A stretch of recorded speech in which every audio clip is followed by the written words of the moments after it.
This is a picture from 1961 Hollywood.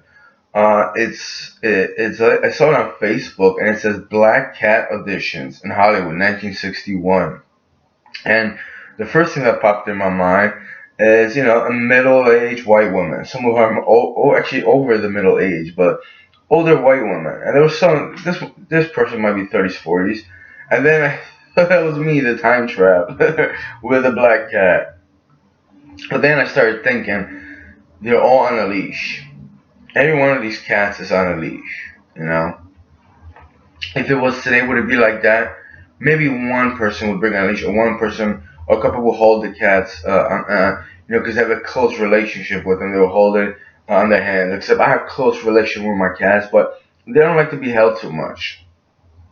And I started thinking how free they were in a sense, because it is a leash, and if you put it too tight, the collar too tight, uh, uh, it's gonna restrain them. They're gonna be agitated, but they're laying down. I mean, this one is standing, but is looking around. They're just more free. Um, that's I think that's the way it should be. Obviously, you're not gonna take the cat off the leash. I mean, unless you really, especially when you take him to a certain place like that. But that was in the '60s. Today everyone, with these women and that one guy that resembled me in a way, right here, right?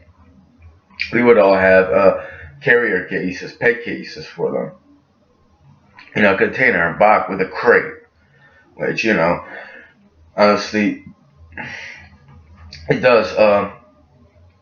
Each one of my cats, when they see it, they get scared. One of my cats, she gets vicious.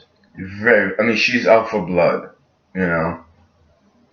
And I don't know how most people are with the cats and dogs. They get accustomed, they get in there, but my cats freak out, and it's the creepiest thing. Like the fact that we have them in a little a crate, like a little jail cell or something. Even if it's a portable jail cell, it's just not right. You know, in the '90s we never had that for my cats, but we never. I don't know how we took them, to the vet. One of our cats, her name was Grosha, and we had a Ford Temple. She would she would lay down behind the back seat, on the little the flat in between the window and the seats, and she would just take naps over there. The sun would shine as we drove. The longest we went with her, I think, was to our uncle's house. It was like 45 minutes, and once in a while she would take naps over there. But she was free in the car.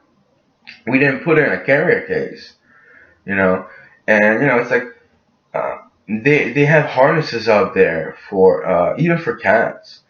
Um, they go in the chest area. I think the collar is a little bit better. They would in the beginning they would feel kind of creeped out by it, and maybe it'll take them a longer time. But they are a little bit more free, a lot more free than holding them in a carrier case. Um, so, as far as society and technology, as far as progress, especially in the states, we get to a certain place, we could do this, and that, but we're really going backwards in a certain way, especially with that picture, especially with those creatures, those beings, ironically, I just saw a video about health eating habits. She's an actress comedian. I think I don't know her too well, but she started talking about how food is the number one factor in hurting us. To put it that way. Yeah, obviously, you drink Red Bull every day and you eat fried chicken and burgers. Yeah, you're gonna be hurting. I'm not talking about just weight gain, but like physically, you're gonna be feel it. You're gonna feel very very slow and like, oh, it's gross. It sucks. But I mean, even look what we're doing to ourselves. You know, like I spend all this time, just not just researching stuff, but I read ingredients, preservatives, additives, all that stuff, and foods, and uh, in in the food. the back label of different products. There's so many things that are just they're chemically engineered, they're generic, but the less of them is much better. Obviously, I can't have everything from uh, everything from like what a fresh market or just what's the word? Not vegan. I'm lost for words. All I'm saying is that as far as progress of humanity, it shows that we've taken, especially in the States, not just one step, but a lot of steps back. And this picture as well, uh, dogs usually are on a leash, and that's a lot better. But there's multiple people that have dogs and they put them in the crate, and some are just accustomed to it, or some are not. There's so many things I could go talk about, But look at 61, and they already had air conditioners right outside the window. That's pretty good. I mean, now we have the technology. We have this indoor central there or whatever. We had that in our house. I don't know. Maybe it's the kind. Maybe it's the kind we had, or the people that installed it. It just wasn't that strong, At least in certain places of the house. But it's I don't know. It just how we treat the sentient beings is it's another thing. And that lady was talking about in that video how we don't need to eat meat or something like that. I don't have a problem with pork and chicken. It's just like how those creatures are being treated. That's the problem.